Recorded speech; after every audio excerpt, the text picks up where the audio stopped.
Hello everyone and welcome back to Game Room 1. Now I was recently asked whether you could buy a graphics card for around £30 that can still play games at decent settings in 2020. But £30 isn't a lot of money. It's less than what most new video games cost, or the equivalent of about 5 to 6 pints of beer in the UK. Yes, beer really is that expensive here.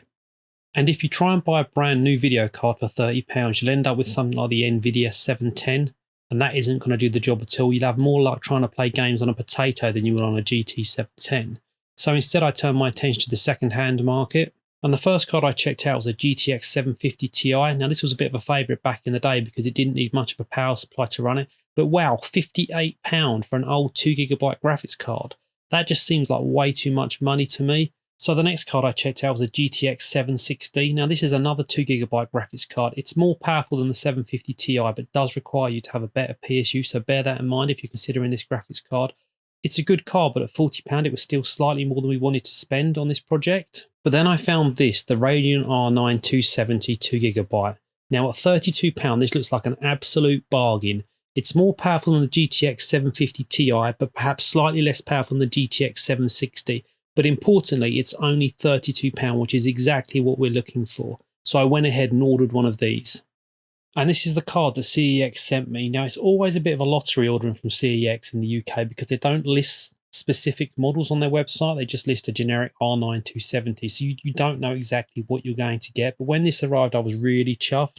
This is the Asus Direct CU2 OC model.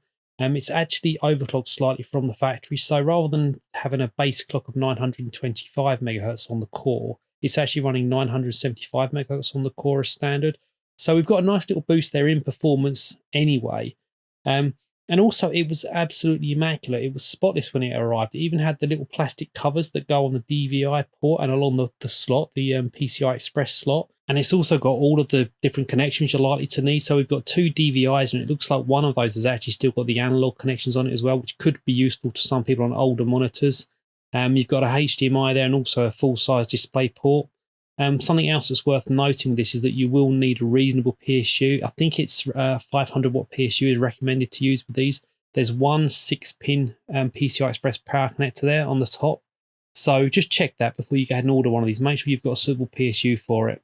Okay, with that said, let's just take a quick look at the full specs for this graphics card. Now we've got 975 MHz on the boost clock. We've got 2GB of GDDR5 VRAM running on a 256-bit bus.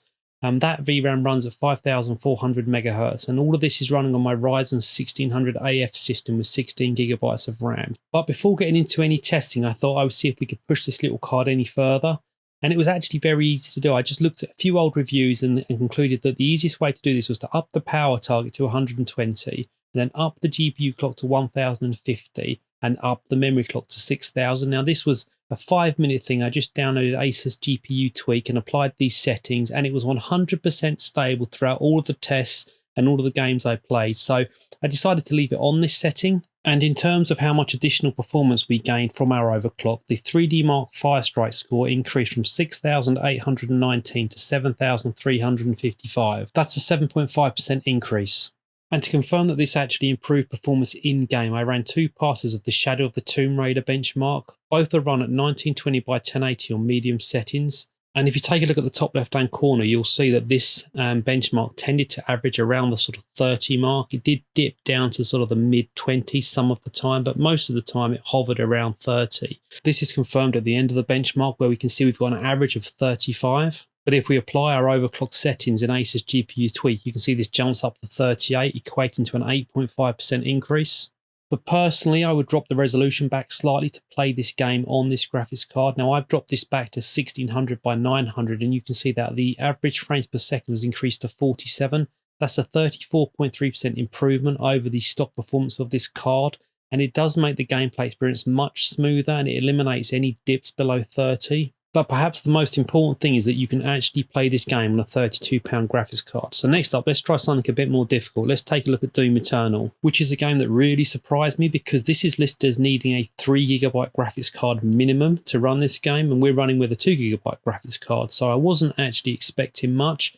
Now I've set this at 1080p but on low settings, And as you can see from the top right hand corner of this video footage, I'm running at mostly 60 to 70 frames per second, which again is really surprising considering that we've only got 2 GB of video RAM. And this must be a very well optimized game to run this well. And I had a great time playing it. I mean, I actually forgot that I was running on a £32 graphics card for a while. So, I mean, I can't say that I finished the whole game on this graphics card because I haven't. So I can't say that there won't potentially be slowdown on later levels.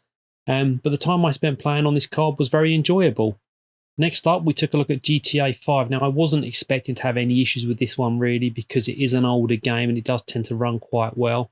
I mean, this card is actually probably more recent than this game is, so it did well. I set everything to high except for textures, which was set to normal. And we consistently hit sort of 60, 70 frames per second without too many problems. So GTA 5 gets a big tick. So let's move on to the next game. And of course, no graphics card test is complete without testing Fortnite. Now, when I loaded this up, it pre-selected the high preset in the graphics options, and that's at 1080p. So, and I did play at that setting for a while, and it ran fine. I was getting 60 to 70 frames per second without too many issues. Now, I actually dropped it back to medium and then set a 120 frames per second cap. And you can see here that even when we're outside running around, we're consistently above 100 frames per second. So this was a very enjoyable experience on this card. Again, it's astonishing what you can do with a £32 graphics card. And if you like Fortnite, you'll be able to play it just fine on this card. And next up, I thought I would take a look at Just Cause 4. Now, this is actually the first game that I had problems with. It seems to auto-select a very low resolution, probably because of the lack of VRAM on this video card. Now, I did go into the menus in the graphics settings and I did repeatedly try to increase the resolution. I selected 1080p, I selected 1600 by 900, and no matter what resolution I set the system to, it just automatically defaults back to this very low resolution. But that's not to say the game wasn't playable. I mean, as you can see in this clip, I'm playing the game and I'm enjoying myself, but I'm stuck at what looks like something like 720p. Now, the important takeaway here is that at some point down the line, 2 GB of VRAM isn't going to be enough for anything, any new games. So, and I think that's why it's so important not to spend a lot of money. Now, I don't mind because I've only spent £32, but if I had spent £50 or £60 like the GTX 750 that we looked at the start of this video, I think I'd be quite disappointed that I couldn't play some of these games. But ironically, Just Cause 3 ran absolutely fine. And whilst I appreciate that it's an older game, it's, in my opinion, the better looking of the two games, and the one that I actually enjoy playing more. So if you do pick up a £32 graphics card, you can at least play what I consider to be the best Just Cause game and get a good 50 to 60 frames per second most of the time using this graphics card.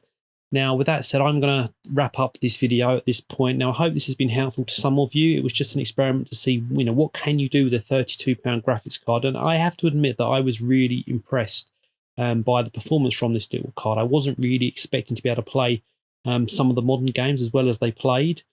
So if you are on a very tight budget, it just demonstrates that you can get gaming without spending a lot of money. So if this video has been helpful to you, please hit the thumbs up button. I'd really appreciate that. I'd also really appreciate it if you'd subscribe to the channel. I like making these sorts of videos. I'm planning on making a lot more sort of value based videos, just testing out some of the less expensive hardware to see what you can expect from it. So, if you like this sort of thing, hit the subscribe button and I'll see you next time.